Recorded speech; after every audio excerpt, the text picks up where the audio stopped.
Hi, this is Michael Buffer, and welcome to the BoxHard Podcast. Hello, everyone. This is Mikey Garcia. This the monster from the swamps, Regis Rougarou Program. Hey, what's up? This is King Carlos Molina, former IBF world champ. This is Michael, the Bounty Hunter, 2012 Olympian and your people's champ. This is Charlie Edwards, flyweight champion of the world. This is Fast Eddie Chambers, and you're listening to the BoxHard Podcast with my main man, Joey Coastman.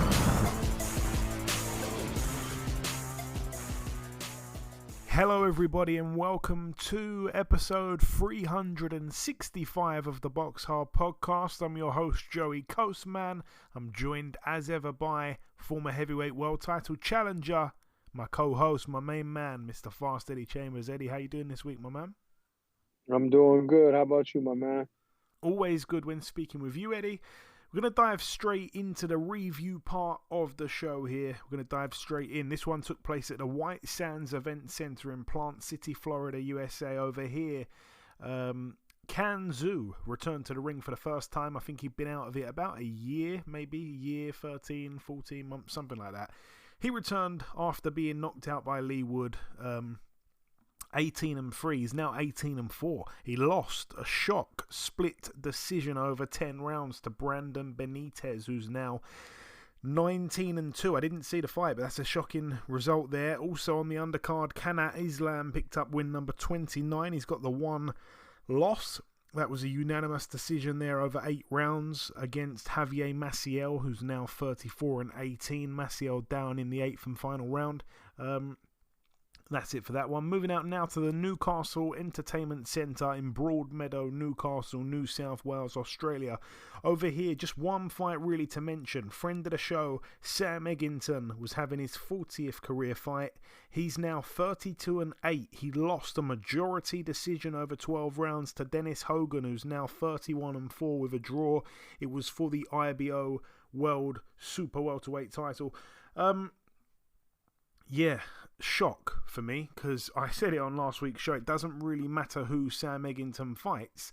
He's always involved in a brilliant fight. And it's almost as if I jinxed it, because I've never, I guess I was going to say never said that before. Of course I've said that before. I probably say it every single time. But I said it like it's a given. He's just going to always be in a firefight. And it wasn't the case here. I felt that Dennis Hogan had worked on a really good game plan, I guess, with his corner, his team. And I thought that his feet being so much quicker than Sam's was just the key, really, to victory. He was able to just land his shots, get in and out. And Sam Eggington seemed at times like he was, dragging concrete slabs, by his ankles. He was so slow, like fighting in quicksand, as they say. Much better saying. And he just wasn't able to really put the pressure on and put his punches together. I'm not sure what happened. I don't think his team were expecting Dennis Hogan at about 37 years of age to be able to go 12 hard rounds. The problem is he didn't have to do any hard rounds, and he got through the fight with relative ease, to be honest with you. So it wasn't a hard, grueling fight like we usually see Sam Eggington's opponents have to deal with. This time it was pretty much a walk in the park. And I don't even think it was close. I was quite surprised to see it ended with a majority decision. Devastation for Sam Eggington. I don't know what he does after this. He loses the IBO World Super Welterweight title, even though it's not a proper world title, but still it's nonetheless, a decent belt in the grand scheme of things. So yeah, he's been dethroned of that, and he's had 40 career fights now, Sam Eggington. He's been around forever. I don't know what happens next for him, but yeah, he just seemed like he had maybe grown old overnight or something. But yeah, Dennis Hogan, very, very impressed with his performance. Moving out now to the Dignity Health Sports Park in Carson, California, USA. Over here, let's start with the main event. Sebastian Fundora now 20-0 with a draw. He did go the distance over 12 rounds against Carlos Ocampo, a man that Errol Spence stopped in just one round a few years back. He's now 34-2. It was for the WBC Interim World Super Welterweight title. I've got to be totally honest, I was falling asleep during this one. I think I fell asleep about 5 times during the fight. I kept kind of like, I would like go to snore just one time and then wake up automatically and then be like, wait, what have I missed? So I kept falling asleep for about 5 seconds at a time. I was absolutely dog tired staying up. I think I was awake early in the morning, and then that fight just really seemed to drag. And to be honest, the entire card seemed to drag, you know. Almost every single fight went a distance on the card, and it was a late night, obviously, you know, for the UK viewers. And yeah, I honestly can't really remember much of that fight, and I can't add much to it. I'm guessing you probably didn't see that card at all, Eddie? You know, I did. I saw like little bits and pieces of it, but I couldn't. I was trying to find out. I couldn't get it. I couldn't get it, man. I apologize. It's all but right. It's all right. yeah, but yeah. Once again, he was not in a dull fight. I know that for a fact. Yeah, I mean, I wish it was enough to keep me awake. I kept falling asleep, like I say. But anyway, I'll talk about the undercard, which I was definitely awake for. Yeah, again, another fight that went the distance. Fernando Daniel Martinez, back-to-back wins now against Jerwin and Cajas. He's now 15-0, and yeah, that's 2 out of 2 wins for him. And Cajas is almost frozen out, 33-3 with 2 draws. It was for the IBF World Super Flyweight title, and Cajas cut on the left eyebrow from an accidental headbutt in round 7, but wider this time, I think, for Martinez. So yeah, I think he's proven he is the better fighter now over 24 rounds. On the undercard, Carlos Adames now 22-1. I actually thought this one could go the distance. You got good money, good price on the fight to go the distance, and it didn't go the distance. A 3rd round KO for Adames. The only fight I wanted to go the distance. Obviously, he did well there to get him out in just 3 rounds. Montiel in the other corner, Juan Macias Montiel, I think had gone the distance with one of the Charlos within the last 12 months, something like that. So that's quite impressive for Adames to stop him in 3 rounds. That one was for the WBC Interim World Middleweight title. I want to say that, yeah, I'm not sure that was Adames. I think Adames was down at 154 at some point. Seems like he's now at 160. Montiel though, 23-6 with 2 draws. Carlos Adames, like I say, 22-1. On the undercard once again, Gabriela Fundora, that is the sister of the man in the main event, Sebastian Fundora. She's I can't remember how tall she is now, but I think they were saying her height, and if I'm not mistaken, she's a lot shorter than I thought she was. I could be making that up. Anyways, whatever. She's now 9-0, a unanimous decision there over 10 2-minute rounds for the WBC Latino flyweight title against Naomi Reyes, who's now 9-2. A lot of people were backing Fundora for the stoppage there as well, and yeah, it went the distance once again. Like I say, almost every fight on the card I think went the distance. Maybe one didn't. This is another one that went the distance.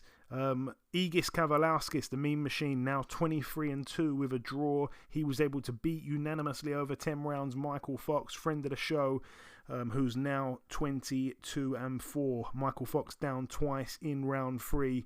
Scores in the end of the bout. I can't remember what they were now, but they were very, very wide in the end. And yeah, I don't have too many complaints.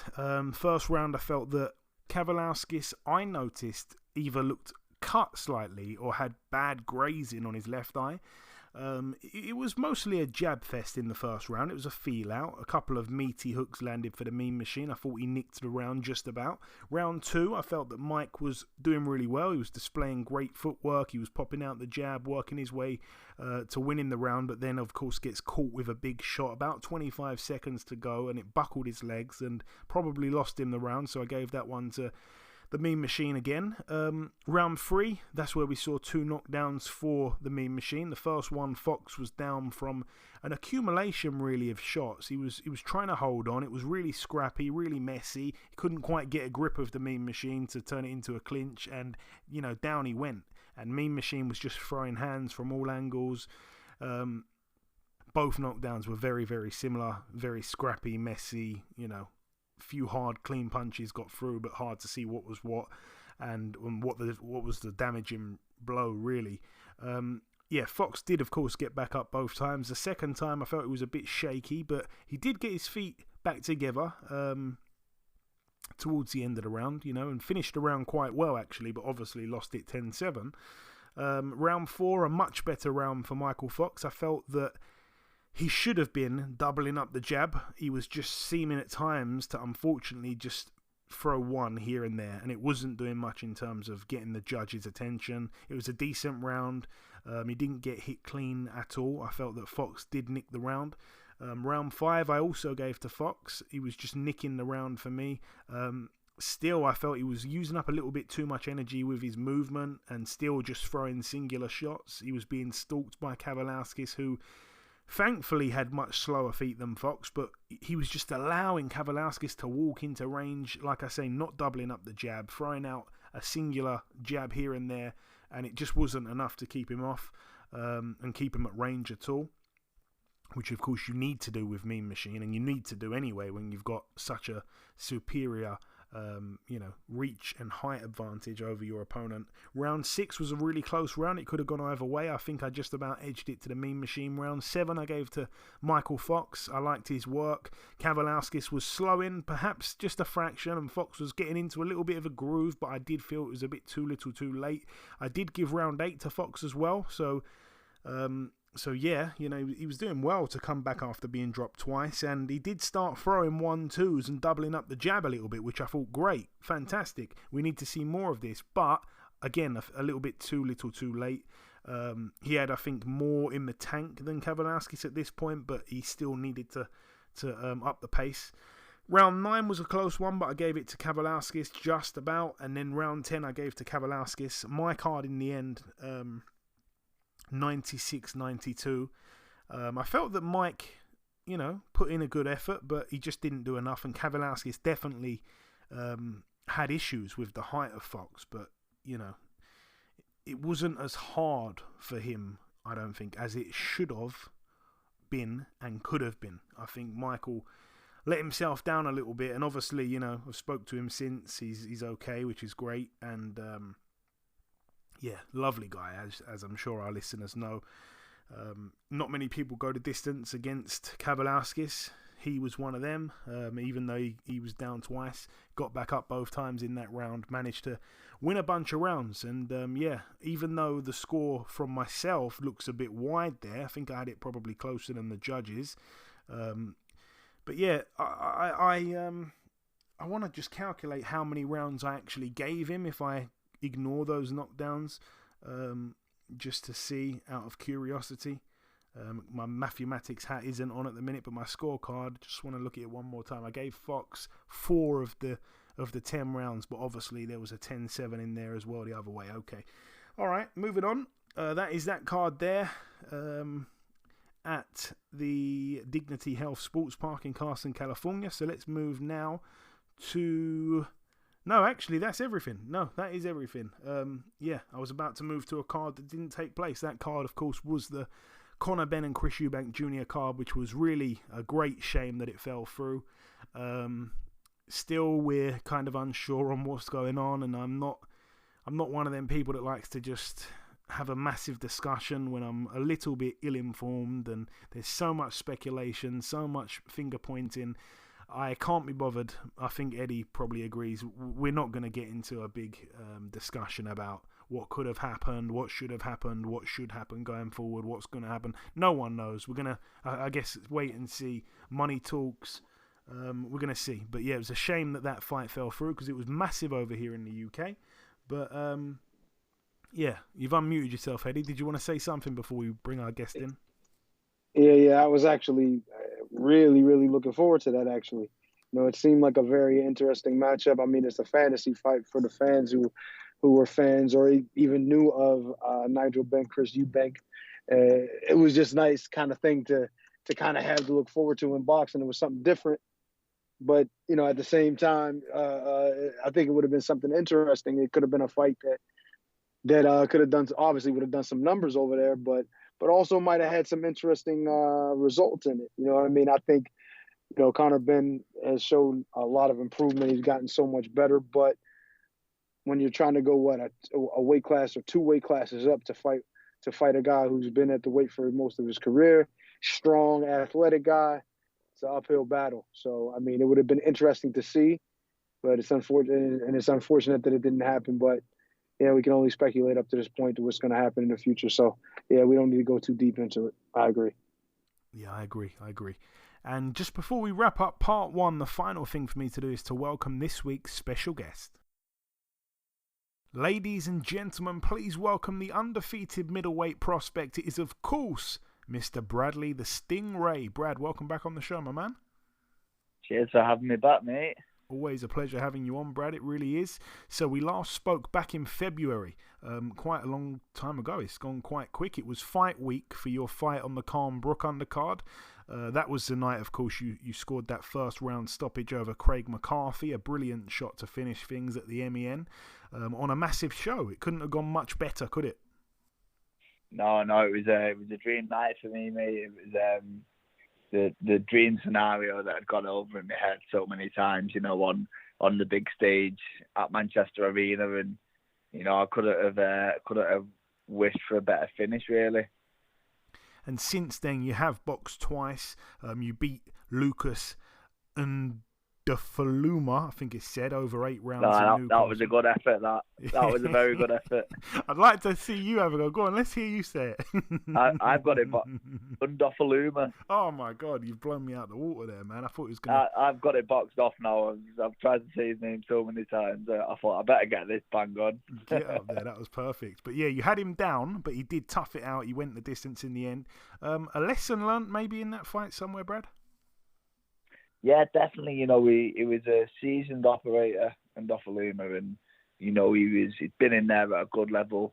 He'd done 10, 12 round multiple occasions, and it was a risky fight to take. A few people were kind of advising me not to take the fight because it was dangerous.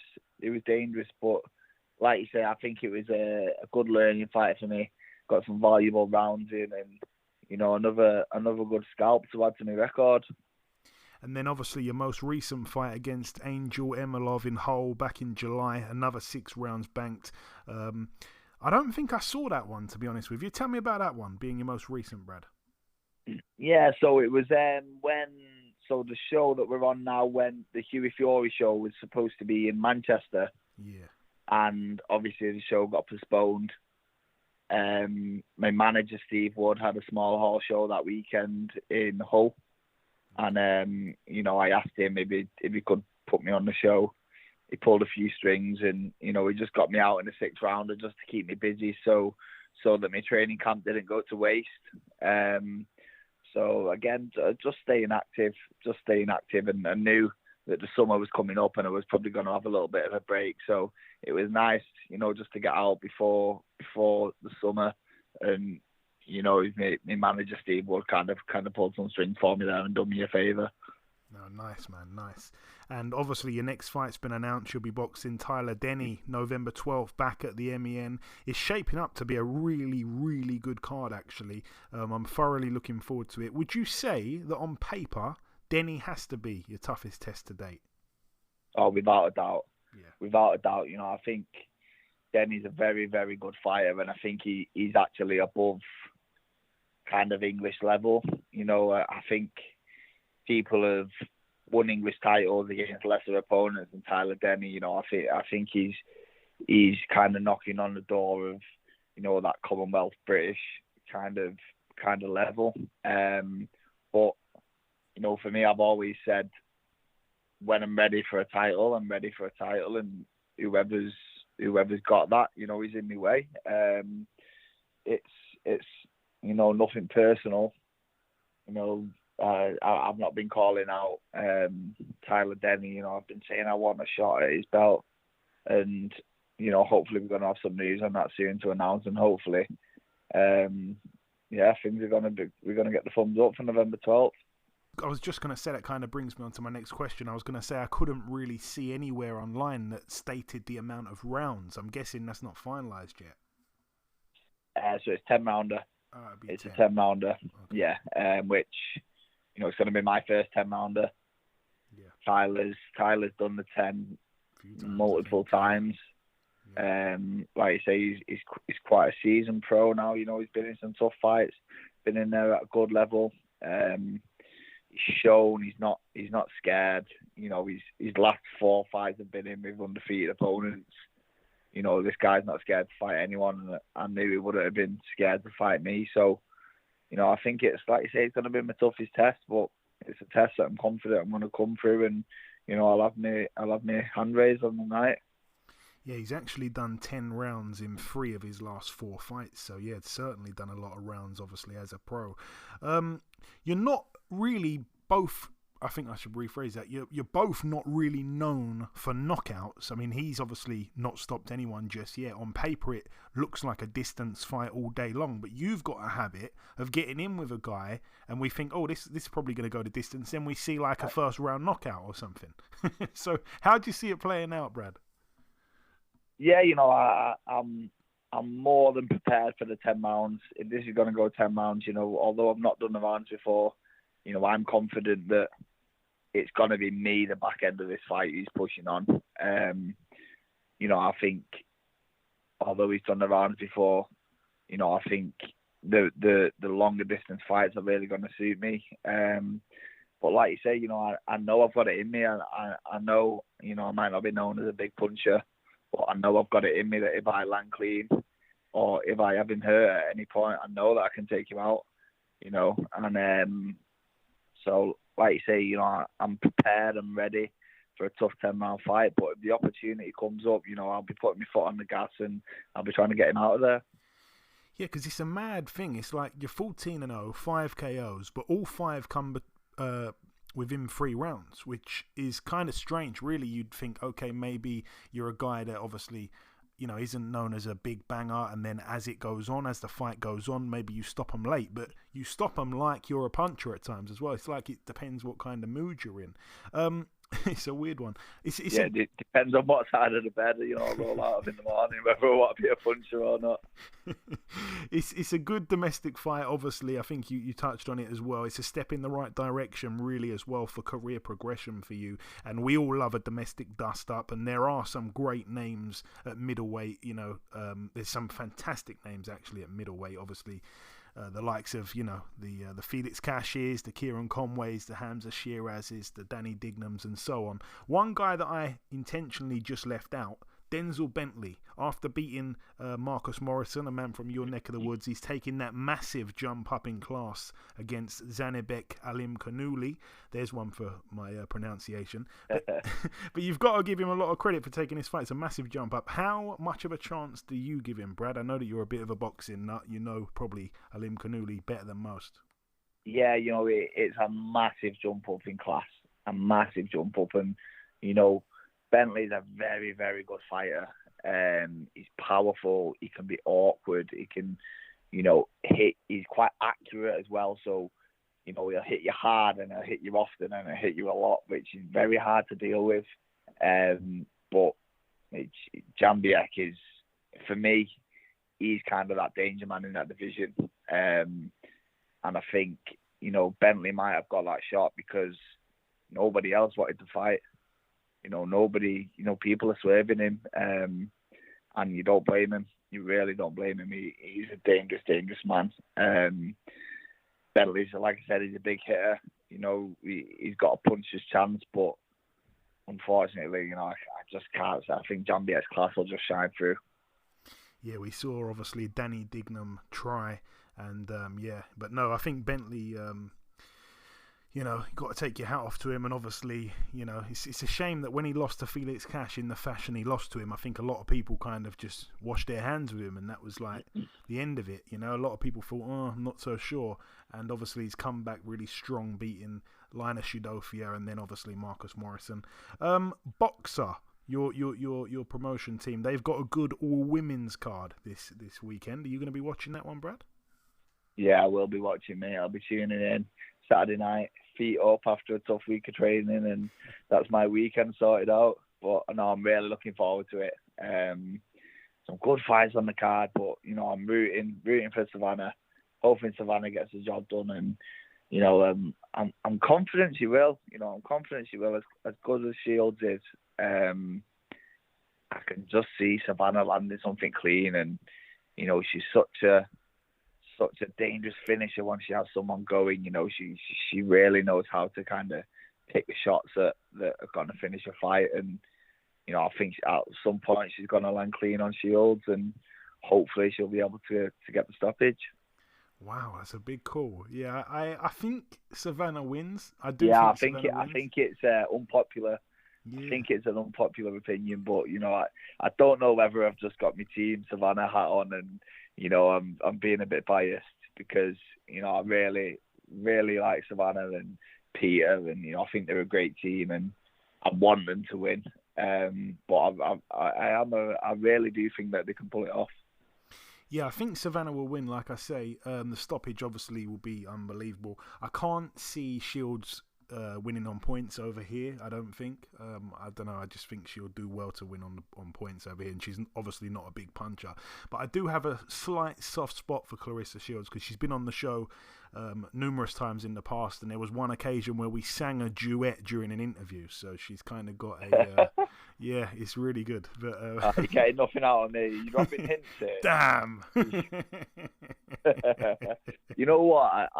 I'm so hit and miss on Shields because I see her in interviews, I see her at press conferences, and I just think she is not my type of person. I can't give her the time of the day. And then I've seen clips of her kind of when the cameras aren't about, and I think she seems quite genuine and she seems okay.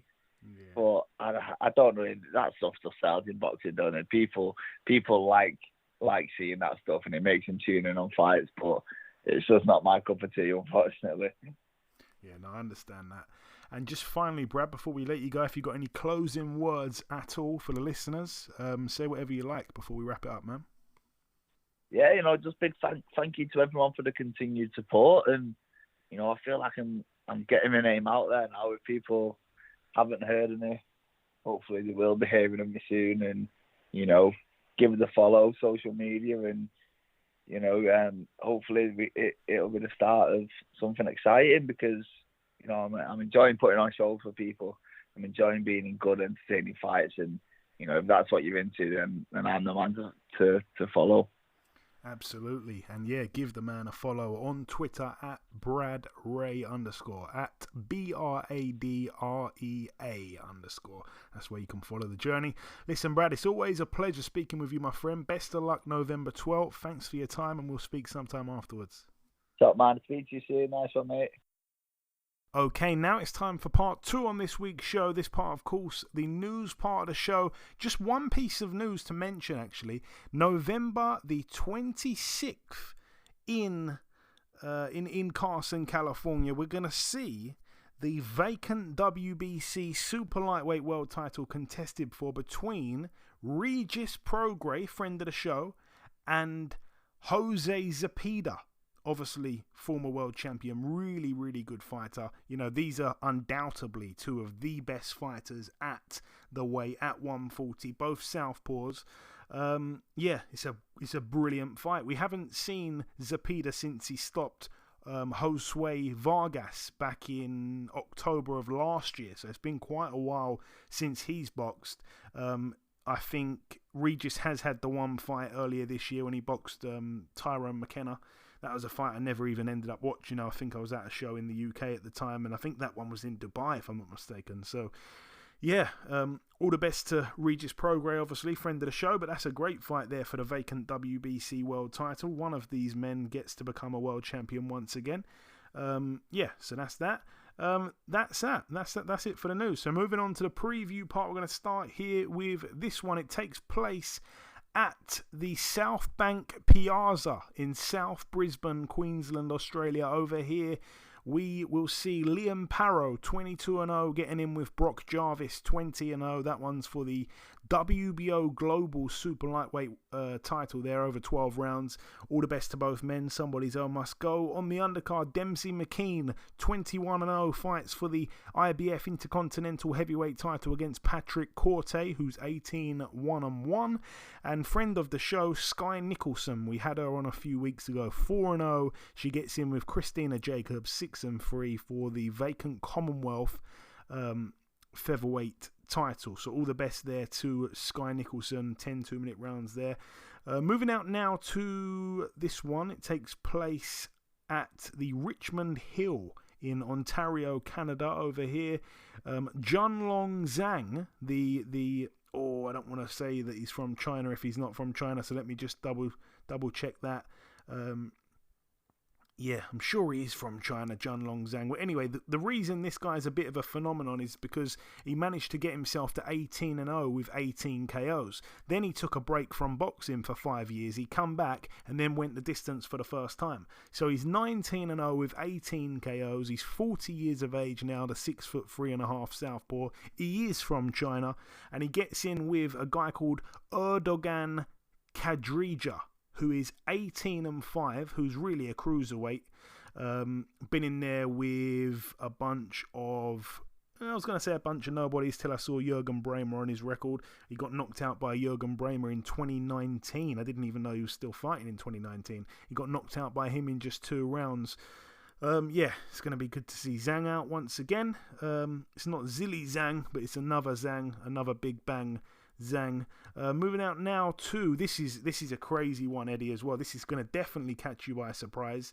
It's taking place at the Arena Roberto Duran in Panama. Over here, I didn't think we'd ever see him in a boxing ring again, and a lot of people were very, very shocked when the fight got announced. He doesn't have an opponent just yet, but he's back over 8 rounds. We're going to see the return. He's at 140 here as well, by the way. The return of the Axeman, Nicholas Walters. He hasn't been seen since quitting on his stall against Lomachenko 6 years ago. And of course, back in those days, he was a super feather. And he's now at super lightweight at 140. No opponent just yet. Be great to see him back in the ring, though. What a fighter he was in his day. Madness. I love it. Moving out now to the O2 Arena in Greenwich, London, United Kingdom. We're going to go through this card extremely quickly because we completely did a preview of it, and then the Queen passed away and the event got cancelled, and the card has stayed exactly the same. So there's no movement with the fights. We've completely previewed it. So if you're sad about that, then go back a couple weeks and listen to the preview part that we did. So I'm going to rush through it really quickly. I'm going to kind of read out all the girls and just give my predictions really briefly. Yeah, so we've given these ladies the due respect when the fights were first announced. April Hunter, 5-1, gets in with Erica Alvarez, 3-6. That's over 6 2-minute rounds. Sarah Liegman, 5-0, gets in with Beck Connolly, who's 3-15. That's over 6 2-minute rounds there. I can see Liegman winning that, maybe on points, maybe by a stoppage. I think Connolly, she's tough, but also she gets hit so many times clean. It's hard to kind of back that one there. April Hunter, possibly to win on points. Lauren Price, 1-0, gets in with Timia Bellic, who's 6-6. That's over 6 2-minute rounds there. I think Lauren Price, she didn't get a stoppage on her debut. I don't know. Maybe a stoppage here, maybe points, I'm not sure. This one's interesting. There's some good money on this one. Karis Artingstall, 1-0. She didn't get a stoppage in her debut, so she hasn't got a stoppage yet. She gets in with Marina Sakharov, who is 5-16 with 2 draws. She's a journey woman. It's over 6 2-minute rounds, but she's only been stopped once in 16 losses. So I would say Artingstall probably beats her on points. Could, of course, be wrong, but there's some decent money on that one. I think you can almost get back half of your stake on that one, so it'd be great to throw it in with a few other bets. Ginny Fooch as well, 1-0 with 1 KO, gets in with Gemma Rug, who's 5 and 4, never been stopped though. It's going to be interesting there. Will Fucci's get the knockout, or will she go to distance? I think they're expecting her to go to distance. We've also got Georgia O'Connor, who's 2-0, getting in with Joyce Van E, who's 2-0 with a draw. Somebody's must go over 6 2-minute rounds there. We've got friend of the show, Shannon Ryan, 2-0, getting in with Butra El Kwasi, who's 3-2-3. That's over 6 2s. Shannon Ryan, will she get her first stoppage? We shall see.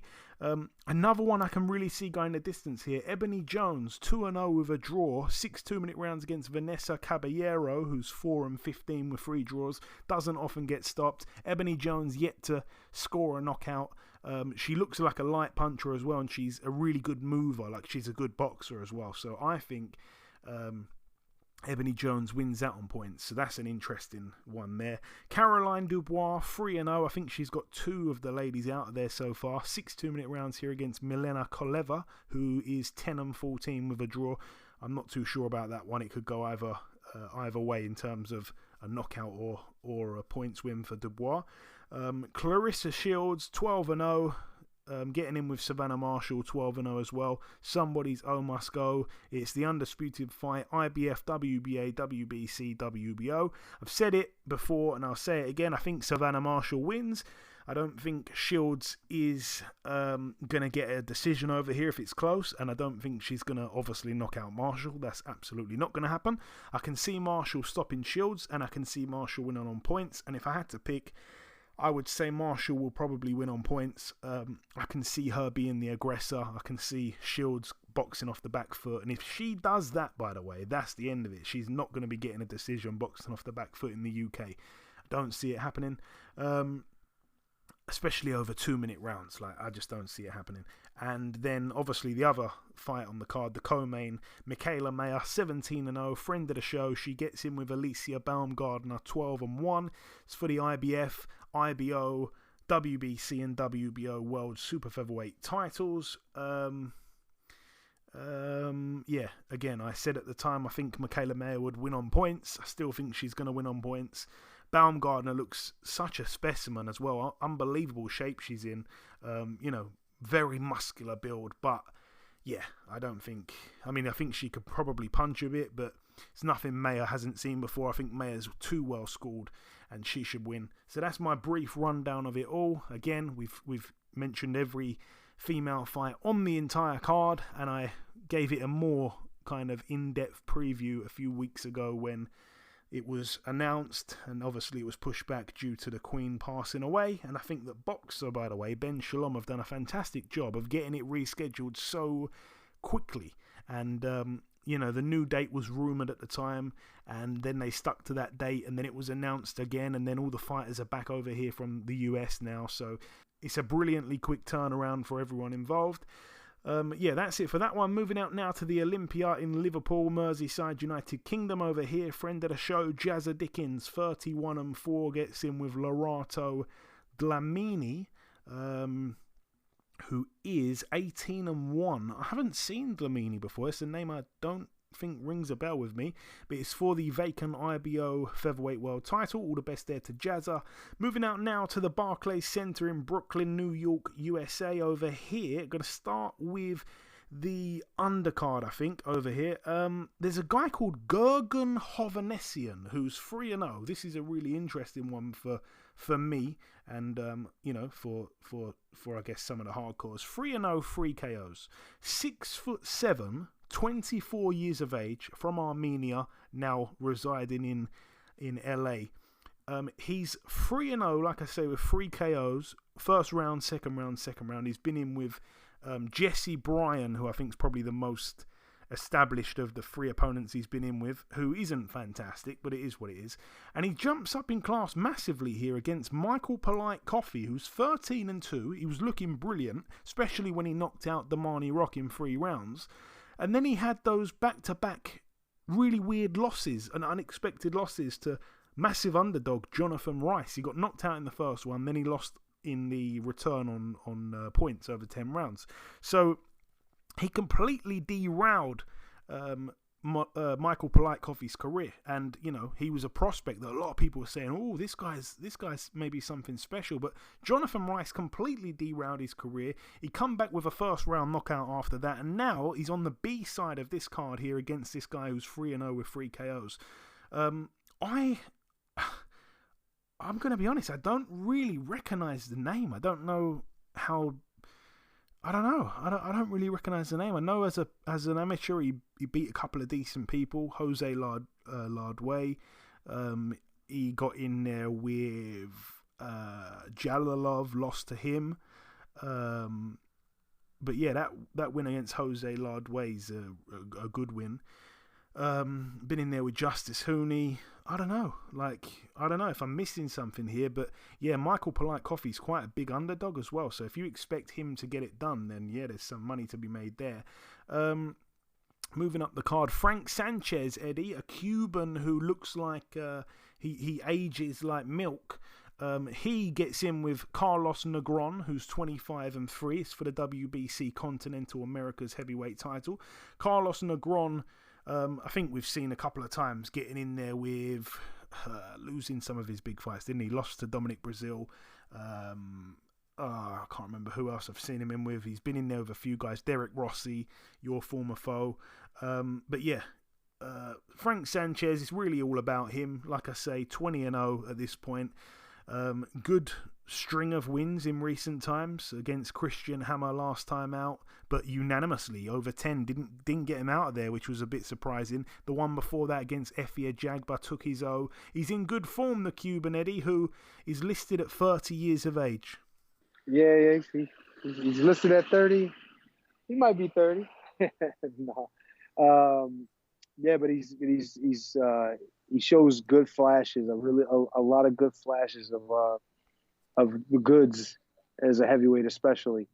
There's talent there. There's obviously the Cuban school of boxing there, but always was with my beef with him, especially in the fight with Efia Jagba. He was it was almost like at points of the fight, even though it was two really, really like dangerous guys, it was looking like, literally almost say they weren't even going to throw.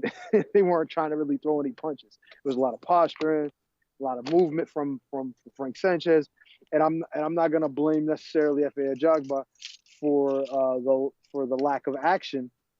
It was more Sanchez using his range, his speed, his footwork, and his ability. And look, at the end of the day, I understand, and they always say this in boxing: look good the next fight. Win this one, look good the next one. You know what I mean? So I kind of understand his reasoning for doing what he did. He wanted to stay away from the puncher. He wanted to box. He wanted to win. But then you watch him in other fights and you see the pattern. And as the fights go on in his career, Frank Sanchez, they're going to get bigger. They're going to get more difficult. They're going to get to where he needs to find a way to win. And I think that's going to probably add to the dullness of some of these fights. That's unless, of course, he gets in there with somebody who's going to make him fight.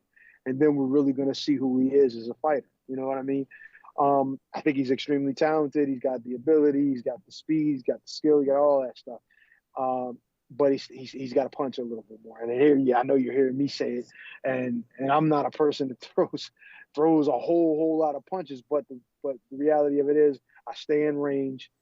And I definitely at least let my hands go at times. I'm more defensive oriented, but I'm still in position to punch. And that's what I think he really needs to adopt. He has to use his ability for good sometimes, and not just for evil, as far as for the fans are concerned. You know what I mean? Be a little more fan friendly, but at the end of the day, if you defensive responsibility is at the top of my priority list, but you still got to make it watchable. And I think he'll struggle if he doesn't do that in the future. And elsewhere on the card as well, we've got Gary Antonio Russell, one of the many Gary Antonio Russell, or not Gary Antonio Russells, one of the many Gary Russells that are knocking around in boxing. Friend of the show, I've had all the Gary Russells on. Gary Russell Jr., who I guess you'd say is the more known one. Obviously got dethroned recently by by the Filipino fighter. Forgot his name, but anyways, yeah, Gary Russell Jr. Gary Russell Jr. is kind of cool. He's kind of what's the word? Spiritual. They're really spiritual, the Russell brothers, man. All of them, especially as well. Gary Antoine Russell. He's extremely spiritual. It's, once they get going, it's almost hard to get them off the phone. I feel like Gary Antoine Russell's very deep. Gary Antonio Russell, who fights here, I think he's probably the more kind of soft-spoken one.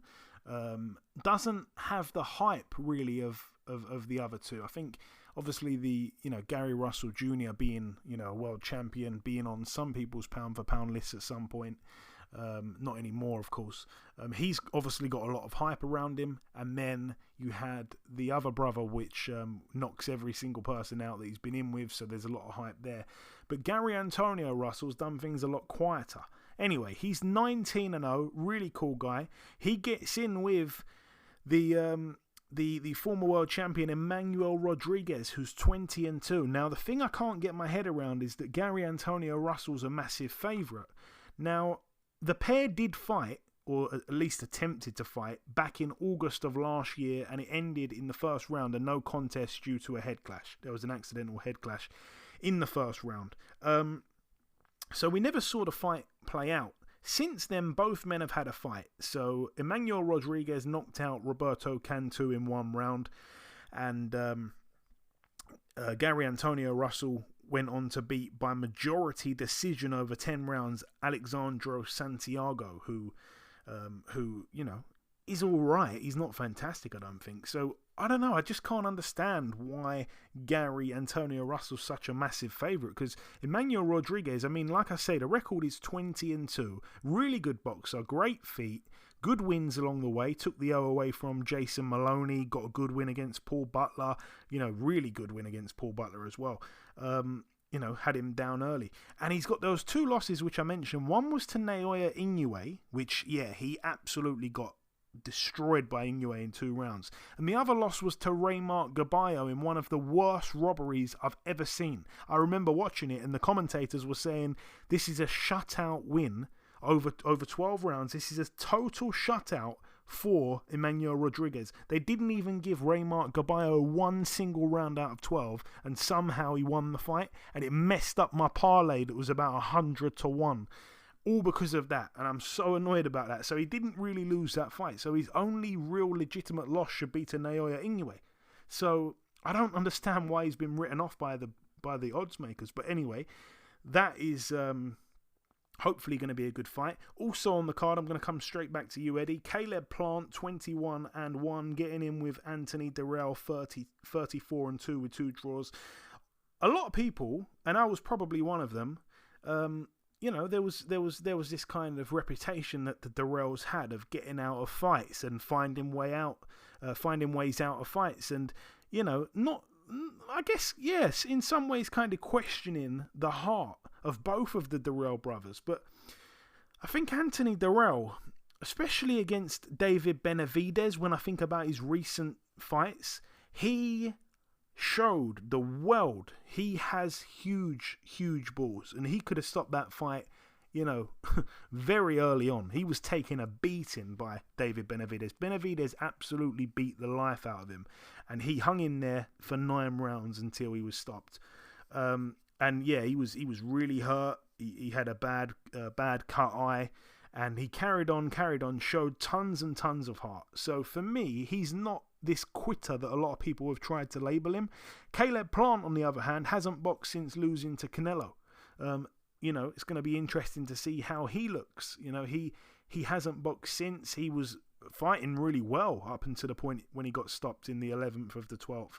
In the 11th round of a 12-rounder, obviously. And he was boxing really well, trying to do that shoulder roll style.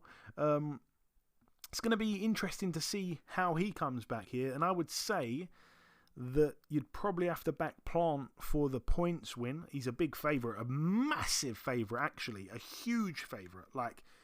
I was a bit surprised with that as well. Caleb Plant's something I think maybe you might have to put like $160 down to win just $10 back. That's how much of a huge favourite Caleb Plant is. So I don't know how you see that fight, Eddie, but it's another one that I know you know both fights as well. Yeah. Interesting fight, though. Kind of interesting. Looking at their previous fights, I mean, obviously, you look at Caleb Plant as being, he had a better showing than Anthony did with the fight with Benavidez. But I should say that he has come back with 2 fights after that. He got a draw. Oh, yeah, 2 fights. Okay, my bad. Yeah, he got a split draw against Kyrone Davis, which was a bit kind of who is Kyrone Davis at the time. But then he come back and fought well against David Benavidez himself, Kyrone Davis, but was stopped in 7. So that was a draw, which wasn't great. That was like a really unexpected thing. And then since then, he's had 1 fight again. He knocked a guy out, Marcos Hernandez, in 4 rounds, who again was a guy that wasn't really fit to lace his boots. Right. Well, I mean, yeah. So of course, in this situation, I think smart money would be on Caleb Plant, and him being that big of an underdog, I'm not sure. But looking at their recent fights, I guess you can say that. Obviously, people would think Dirrell's getting a little bit longer in the tooth. Caleb Plant still, you would think he's in his prime. It makes sense. You know what I mean, when you're thinking about who you're going to back. I don't know about that big of a space, but I guess you could see it. Caleb Plant is a really, really talented boxer. There's a lot of good things he's done, and he was in there with one of the best in the world at one point. And even, I don't know, even now, if he's still considered pound for pound best, it was Canelo, and he was holding his own in a boxing match. So you got to give him credit there. But anything can happen in boxing. And not too long ago, even though, like you said, there was a fight that Anthony Dirrell had where he threw this crazy uppercut, caught the kid, 1 shot, knocked him out cold, basically. Not cold, but he knocked him out. And those types of things can happen in boxing. Caleb Plant is not immune to getting hurt or getting caught with a crazy shot. Dirrell has a hell of a background. He's a top level guy. He's been around for a while. He understands certain things. He could throw a monkey wrench in this whole thing for Caleb Plant, so it's not impossible. But the way I see it is, I see Caleb Plant, outlasting him, over the long haul, winning the boxing match, 12-round points decision. Wait, how many rounds? Is it 12 rounds? Or 10? It's you've caught me off guard now. It is a Sorry 12. about that. Yeah. So I would see it a 12-round points decision for Caleb Plant. You know what I mean? And as the fight goes on and starts to get a little deeper, I think he probably takes over a little toward the end. But it's not impossible for Anthony Dirrell. He's a good, strong, tough guy. You know what I mean? Skilled fighter. He's been around for a long time, and he has the goods. It's just that is he going to show that age? Is he going to show his wear and tear that he's had in some of these fights? We don't know. But smart money is to back Caleb Plant for the decision. Yeah, like I say, I agree. And then the main event, let's go to it. Deontay Wilder, 42-2 with a draw, 12 rounds against Robert Helenius, 31-3. Crazy fact, Deontay Wilder hasn't won a fight for almost 3 years when he was able to beat Luis Ortiz back in November of 2019. He's coming off 2 back-to-back knockout defeats to Tyson Fury. Robert Helenius, in the meantime, is almost having a second coming of his career because, he was just an opponent, just a B-side guy, even though he only has still to this day in total of just 3 losses. Johan Duapas, Dillian White and Gerald Washington. But yeah, it was very much an opponent until he obviously was able to get in there as a massive underdog against Alimkhanuly and stop Alimkhanuly 2 times back to back. So he's in good form coming into this. But I'm going to say this here. Alimkhanuly, I don't know if some people just jump the gun with him really. I mean, when you look at the guys that he beat, I suppose there was a couple names. He beat Artur Spilkar, Charles Martin, Gerald Washington, Chris Arreola, building up to that Robert Helenius fight the first time round, and now it seems like he's well and truly done. He's lost 3 on the bounce after being 20-0. But I don't know, Robert Helenius, Eddie, I don't think he, he's done well to beat Kaunaki. He's done well to be in a big fight, get a nice payday here. But yeah, I don't think he stands a chance. I've seen some people bravely picking on Twitter that he might get the upset over Deontay Wilder. I don't know where you stand on that, but I don't see it, and it should be noted that these guys have done many rounds sparring together as well. Yeah, I mean, maybe there's something that Helenius and his people have seen, and that maybe we don't. But it's an opportunity at the end of the day. And don't get me wrong, Deontay Wilder has never been accused of being the most talented, skilled fighter on earth. But what he does possess is that one thing that is very elusive for a lot of people. And if you're not born with that, you tend not to get it. So, if as long as he is in a position to get hit with that shot, I think that is going to be disastrous. And I think Helenius, he does have a little bit of schooling. I mean, he's been around. He's had some success. Obviously recently, recently he's had more success. But a little while ago, like you said, he was a bit of an opponent. He got put in position to lose some fights to some guys that maybe you would thought he should have beat, especially him now being in a position to get a shot like this. But I honestly, when I heard the fight being made, I said, this kid's fight, this could be one of those situations where, I don't want to say get lucky. That's not fair. You know what I mean? To Helenius and his abilities. I mean, he's not awful. He's not a bad fighter. It's just that I don't see enough of a big shot from him that is going to get Wilder out of there, and especially before Wilder is able to detonate his shit on his chin. I just don't see it. I feel like eventually, and it could be in the first round, it could be in the fifth. I think that Wilder is going to end up catching him, and he's going to end up stopping him. And I think most, conventional wisdom, most people will look at it and say, well, yeah, that's why he's taking him back in his first fight. He feels like, this is an opportunity for him to make a big splash really quickly too, by coming back in fighting a guy like Helenius, who's kind of hot, with these two wins over Kanaki. So, I don't see what they see necessarily, but maybe they're just like, hey, look, this is the opportunity we wanted. This is an opportunity of a lifetime. It's a lot of money. This is probably one of the biggest, the biggest payday he's going to get. This is what you fight for. These kind of opportunities. So why not take it? If they are, like you said, they've done a lot of rounds. Maybe there was something in the sparring that he saw. Maybe he had some success in the sparring, and maybe he's figuring, well, hell, let me go out here and take my shot and see what I can do.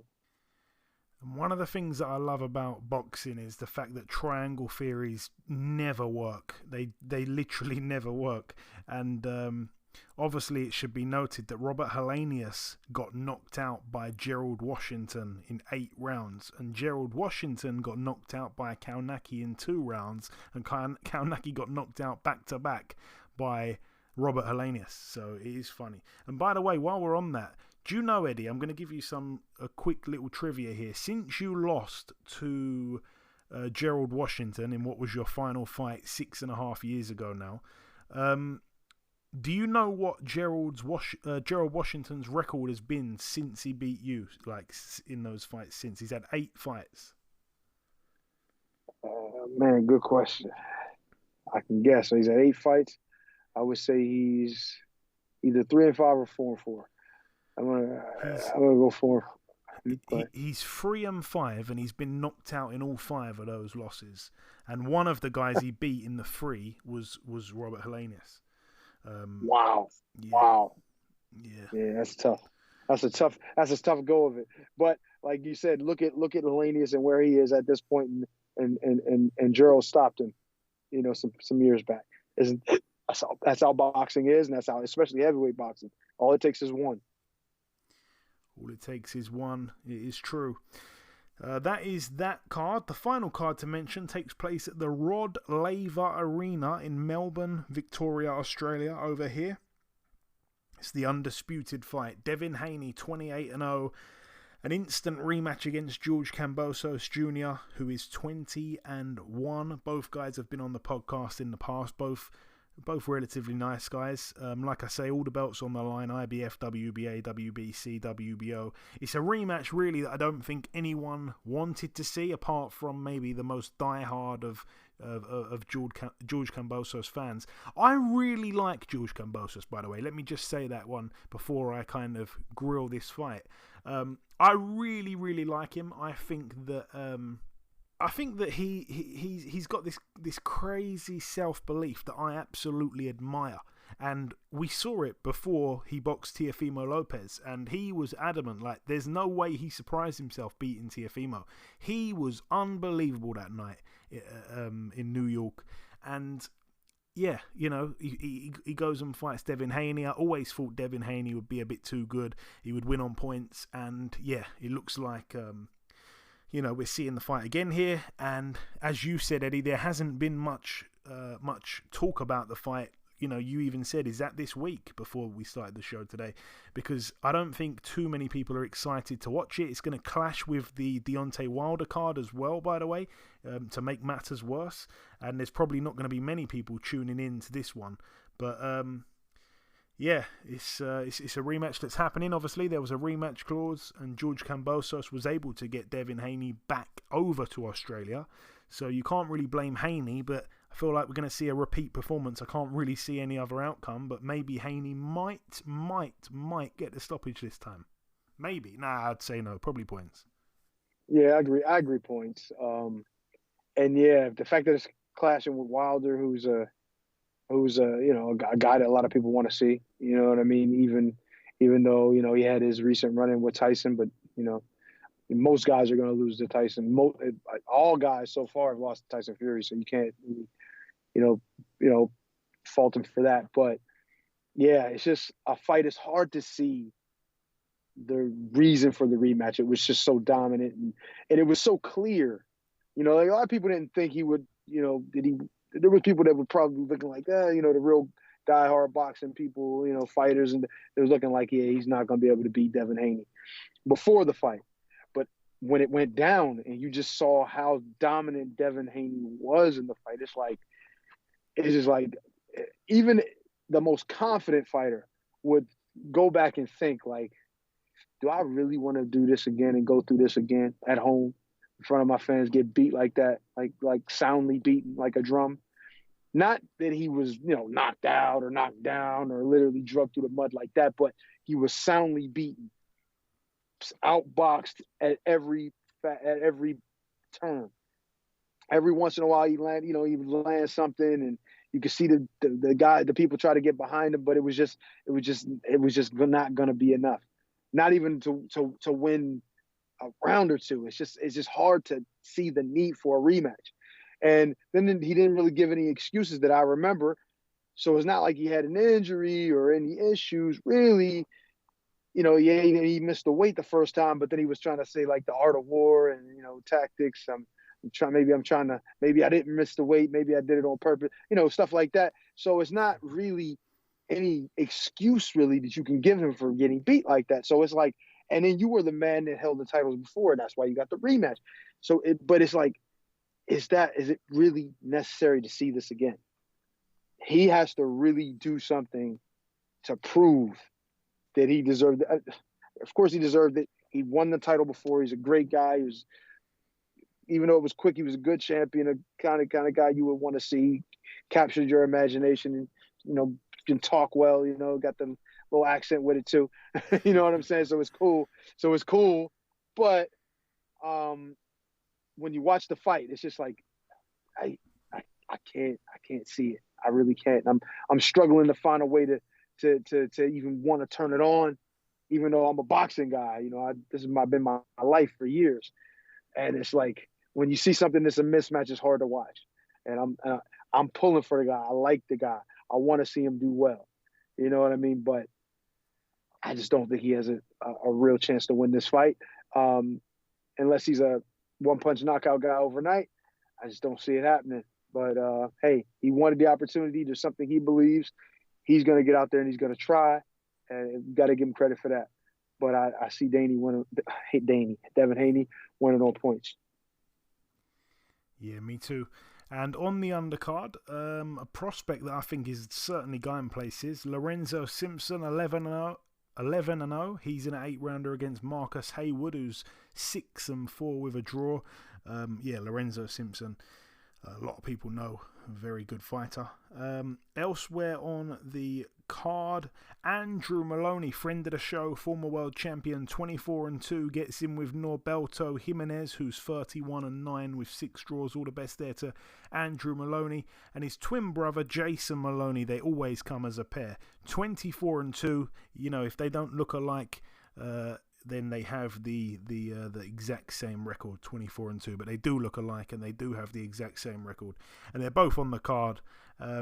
He gets in with Nawafon Kaikanha, who I know that you haven't heard of, Eddie, and I know that most people listening to this haven't heard of, but you'd be shocked to learn he's 56-1 with a draw, with 46 KOs. He's got one of the most padded records I've ever seen in my entire life. 31 years of age. He did at one point get the chance to box for a world title. He took the chance. He fought the guy in Bangkok. It was Juan Navarrete who was the champion back then in 2017.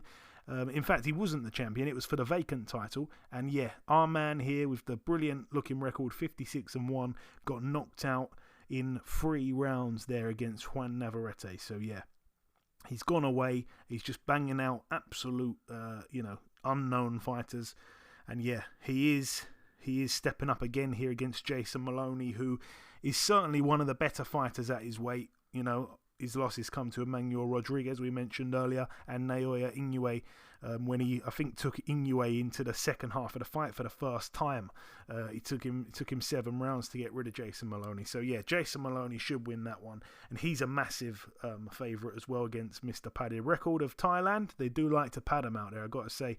But anyway, that is it for... No. There's one other fight to mention on the undercard as well, actually. Shanika Johnson, 14-1. Her one loss came by a split decision over 10 2-minute rounds to Shannon O'Connell, who's fighting Ebony Bridges in December. That's her one loss. She's 14-1. She gets in with former world champion Susie Q Ramadan, who I had on the podcast about 3 or 4 weeks ago. Her record, 29-3.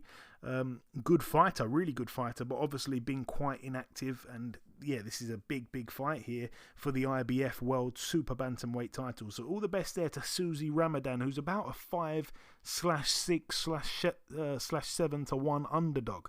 So I'm hoping that she can pull the upset there, Ramadan. But anyway, that is it for the preview part of the show. In part 1, we did the review part. There was quite a bit to go over. Then we welcomed our special guest, Mr. Bradley Ray. Fantastic, good guy. And then in part 2, we did the news and the preview part just there. The final thing for me to do is to come in with the outro, which I'll do in just a few seconds. Okay, and this wraps up episode 365 of the BoxHard Podcast. I've been your host, Joey Coastman. Eddie Chambers has been with me for the duration of the show. A huge shout out to this week's special guest, the undefeated middleweight prospect, Mr. Bradley Ray. The biggest thanks of all, though, goes out to you, the listeners. That is about everything from myself. Enjoy your weekends, people. Stay safe, and we shall see you all again next week.